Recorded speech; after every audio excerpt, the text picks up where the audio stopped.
Magandang oras mga kababayan, mga kagulin boy. Meron tayong bigyan ng reaction dito. Itong video ni Saldico na sabi nga ni Lila Dilima ay patingi-tingi. Bakit nga ba putol-putol ito? May part 1, may part 2, may part 3. At isa pa dyan, isang linggo lang lumago kaagad yung panot niyang buhok. Di ba mga kababayan?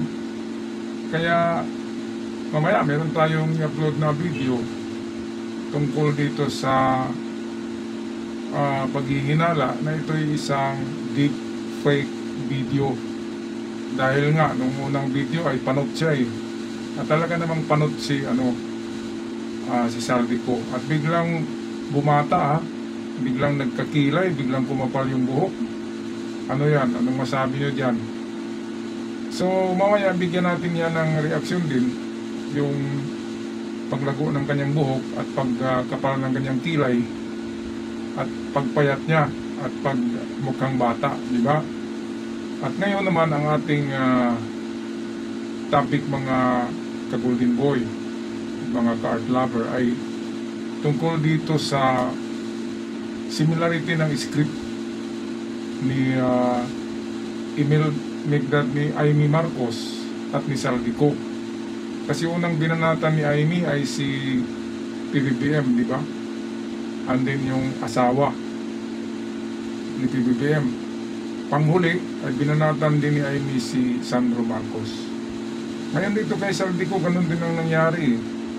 Binanatan muna si PBBM, and then dinawit din si First Lady Araneta, and then panghuli ay binanatan din si Sandro Marcos. So pareho, di ba?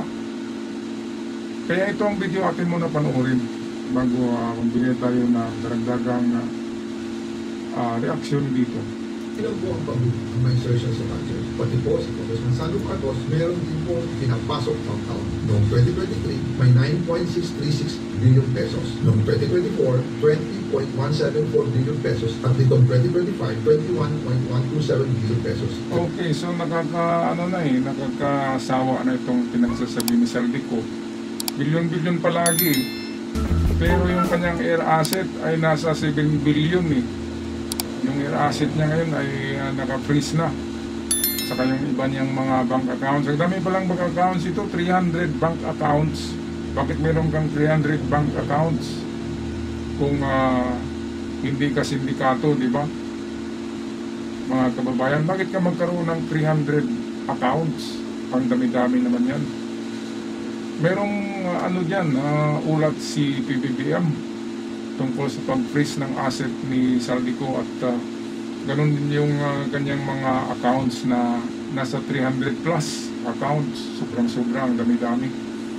Anong laman ng accounts, di ba, pera? Ngayon sasabihin niya na nandun lang kay Martin saka kay PBBM yung pera. Sabihin natin pareho silang tatlong magnanakaw. Bakit hindi niya sinabi? Bakit hindi niya aminin na pareho sila ng paghati-hati dyan, di ba mga kababayan? Kaya ibig sabihin yan, targeted at parang sinasabi niya na wala siyang kasalanan. Napagkaklaro naman.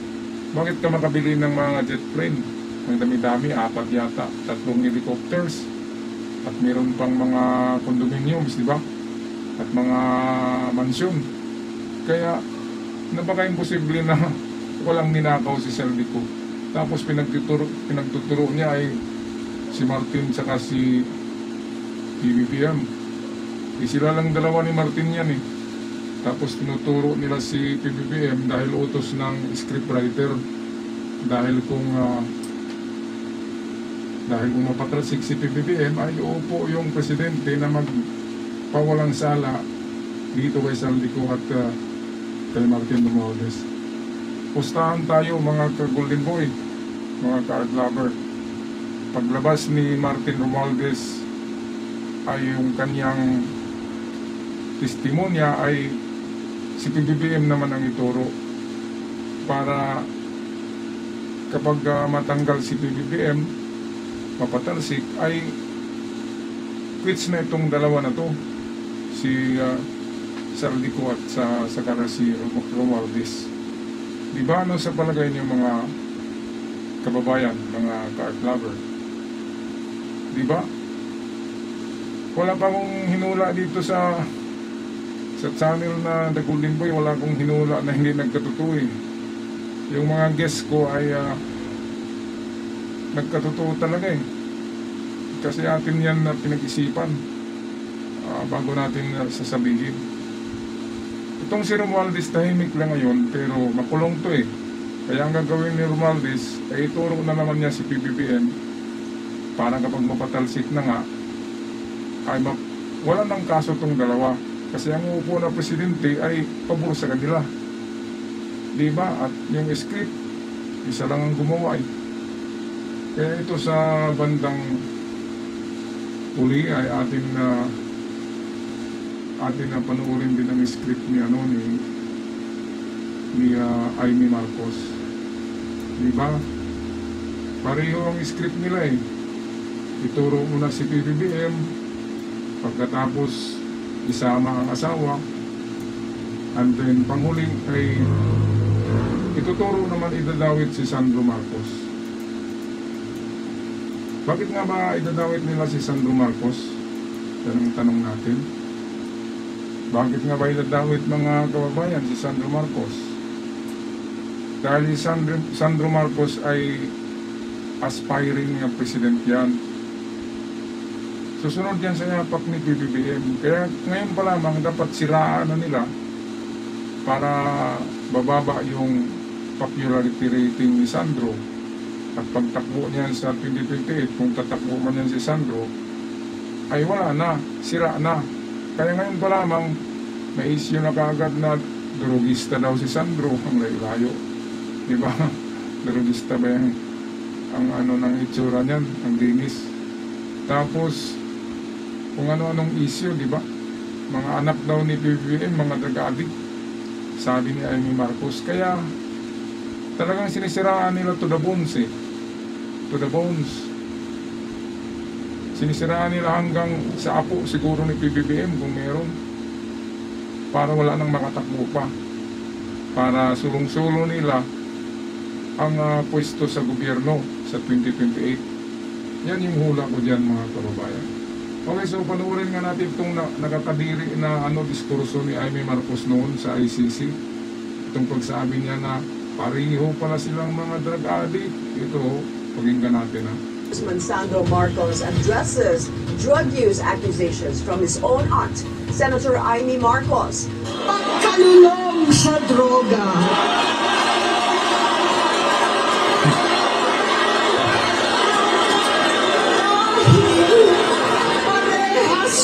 Silang mag-asawa. Ayan, so pareho silang mag-asawa. At meron pang karugtong yan na naputo lang, pareho silang mag-asawa, and then pati si Sandro Marcos ay drug addict at binibigyan daw yung mga anak niya ni Sandro ng mga drugs.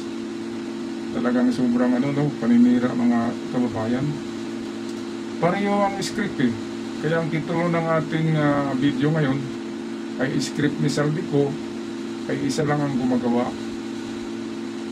at saka script ni Amy ay isa lang yung gumagawang scriptwriter, di ba?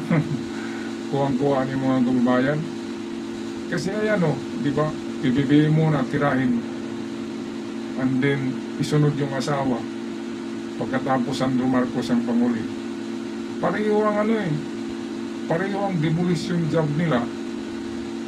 Kaya isa lang kung orchestra ba yan, isa lang yung nag-conductor, yung nag-conduct, nag-beat, ng ganun. Isa lang. Pero marami silang player. Kita niyo si Robin Padilla, di ba, umipal?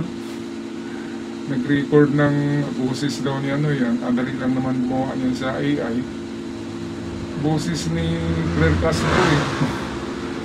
Tapos napagatingkoy pa ng pagkagawa, di ba? Boses ni Araneta, ni FL, at saka boses ni Castro. Yun yung pinarinig ni Robin Padilla. Bakit kaya hindi imbestigahan si Robin Padilla kung saan niya nakuha yun? Di ba, para malaman kung sino ang mga gumagawa niyan? Grabe kung ano-ano na lang talaga na paninira, ano? Pati si Claire Castro, binabanatan nila eh. Dahil sa bumabanat din si Claire Castro. Kaya ito si Ruben Padilla, talagang pulpul. Pati yung joke lang ni PBBM na meron akong maraming trolls. Pinutol niya yung sentence. Kaya yung narinig natin, meron akong maraming trolls. Pero may karugtong pa yun na joke lang to. Matagal na yan na diskurso ni PBBM. Tapos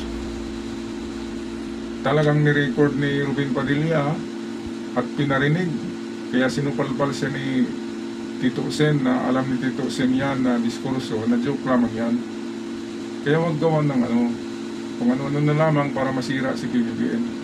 Walang kakwinta-kwinta mga ano ni Ruben Padilla.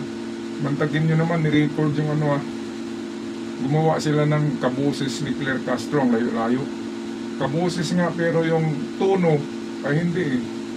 Alam natin ang tono ng boses ni Claire Castro. At saka yung sinabi ni Ruben ng mga trolls. Ang trolls ay nandyan sa DDS taga sa China. Ang dami-daming trolls.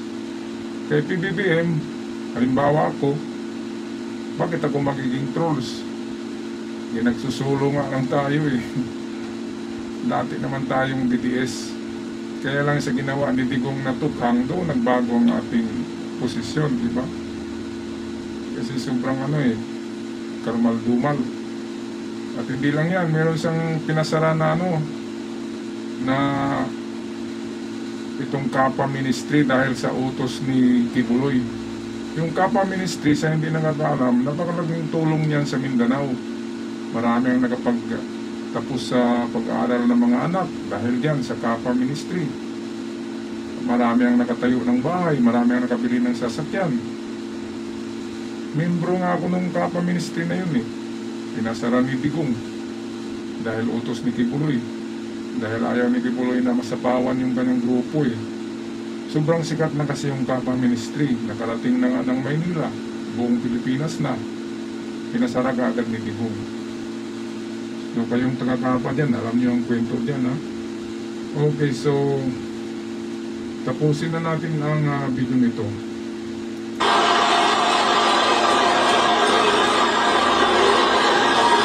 Ayun, wala na, tapos na. Parang mga minions, no?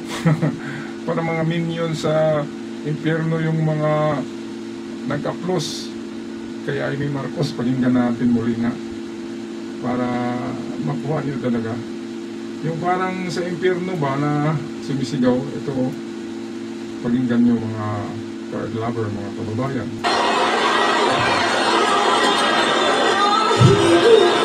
Parehas pala silang mag-asawa. Sus, Ginoo. Ang ngalangala ni Amy, no, ang ngalangala niya, kikita yung ngipin niya dito, wala siyang ngipin dito banday. Nagkikita. Siya yung mukhang adik eh, kapag nagsasalita diyan. Saka yung buhok niya, ano eh, parang hindi naka-riband. Parang mangkukulam. Sabi nga ng mga ano natin, subscribers, Bruhilda daw, Bruhilda. Pakinggan nga natin yung mga minions. Ito na, ayan. Ay, nako, mga minions sa impyerno. Grabe. Nagsalita si Amy Marcos, tapos yung mga minions, kapag ganun, no? Grabe. Minions sa impyerno. Alright, anong masasabi niyo dito mga card lover, mga kababayan, mga ka-Golden Boy, tungkol sa scriptwriter ng grupo ni Saldico at ni Amy Marcos at ni Ruben Padilla? Iisa lang eh. Iisa lang yung gumagawa ng script. Grabe na mga tao ito. Wala na talagang magawa kundi paninira. Halatang halata yung style. Isang scriptwriter lamang. Alright, mag-comment sa ating comment section kung anong gusto niyong sasabihin at huwag kalimutan mag-subscribe sa mga bago pa lamang. Dito na muna tayo sa standby. Magtambay sa ating Art Lover Millennial channel dahil doon sa The Golden Boy ay medyo suspendido ako doon. Dahil na nga dito sa China. Dahil sa China issue ay nasuspended tayo. Dahil sa binanatan tayo ng alam natin ng China ay napakalakas niyan. Marunong yan mag-hack, mag-manipulate, at kung ano-ano. Sabay-sabay na mag-report yan. 1,000 trolls ng China, i-report yung channel mo, kaya masara, masuspended, masisira. Grabe. Alright, maraming salamat sa suporta, mga kababayan, mga kapuling boy. Ako lang po paalam na. Maraming salamat. Love and peace.